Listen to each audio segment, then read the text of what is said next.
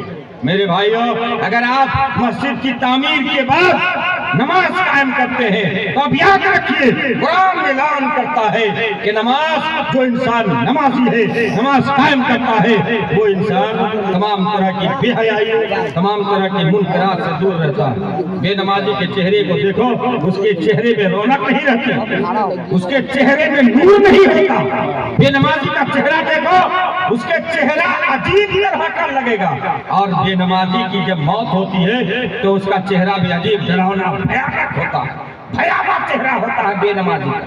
لیکن بے نمازی کا چہرہ، نمازی انسان کا چہرہ مرنے کے بعد بھی لگتا ہنس رہا، لگتا آرام کر رہا، سو رہا۔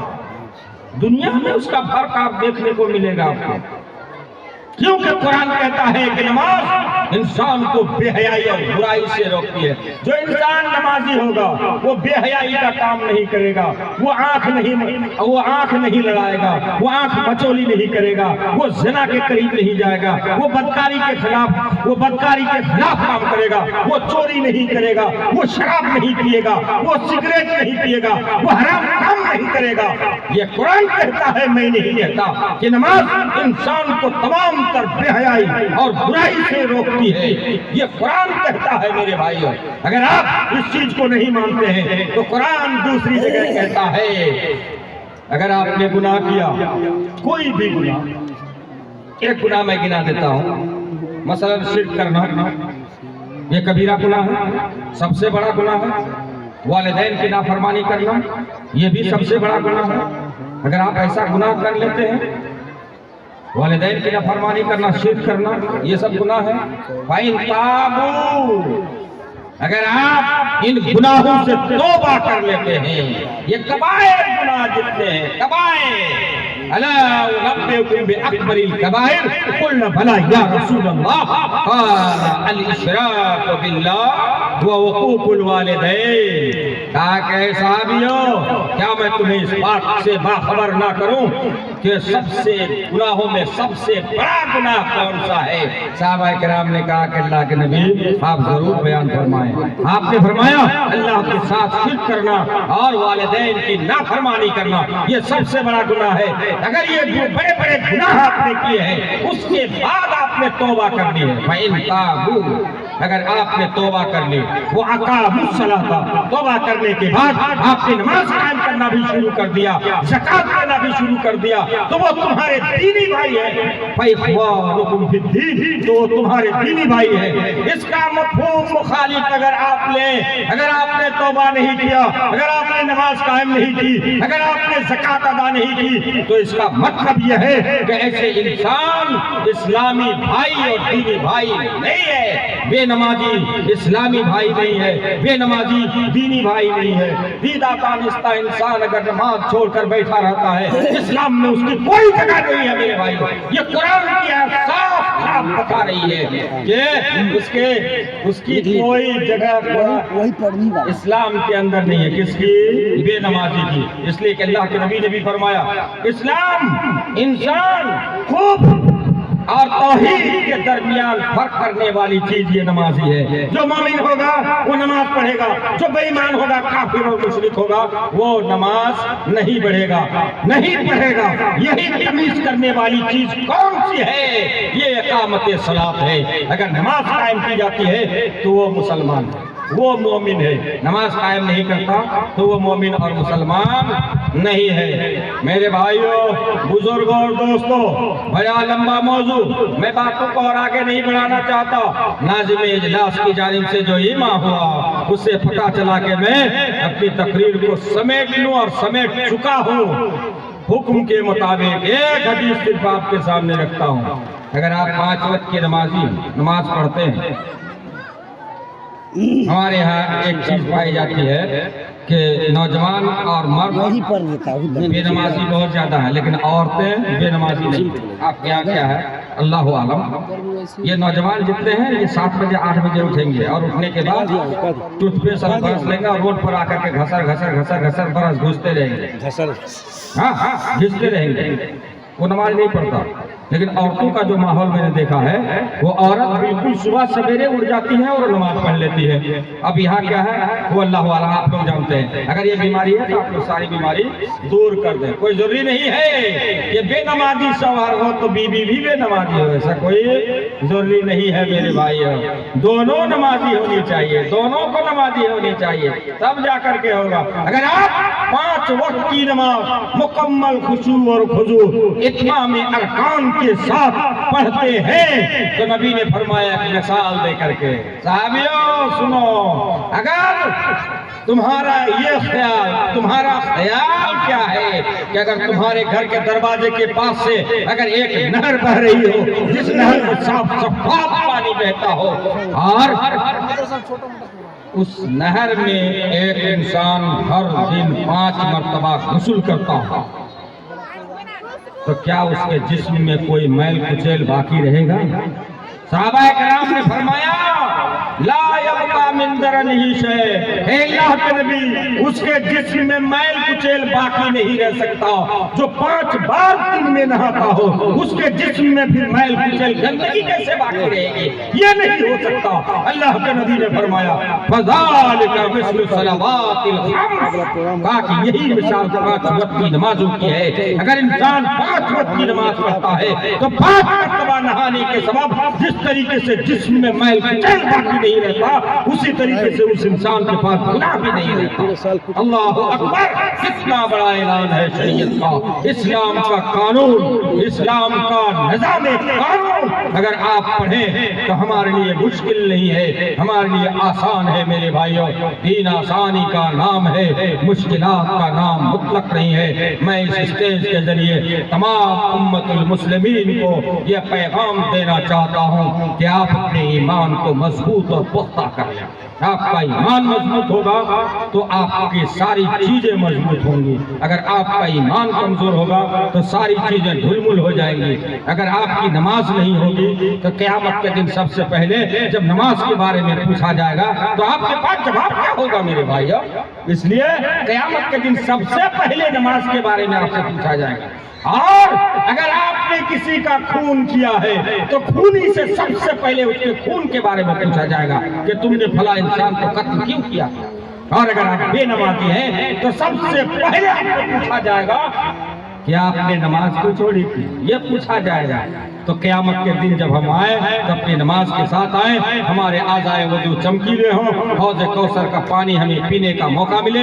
اللہ سے دعا ہے کہ الہ العالمین تو ہم تمام مسلمانوں کو پکا اور سچا نمازی بننے کی توفیق عطا فرما. آمین. وآخر دعوانا الحمدللہ رب العالمین. سبحان ربک رب العزت عما یصفون وسلام علی المرسلین والحمدللہ.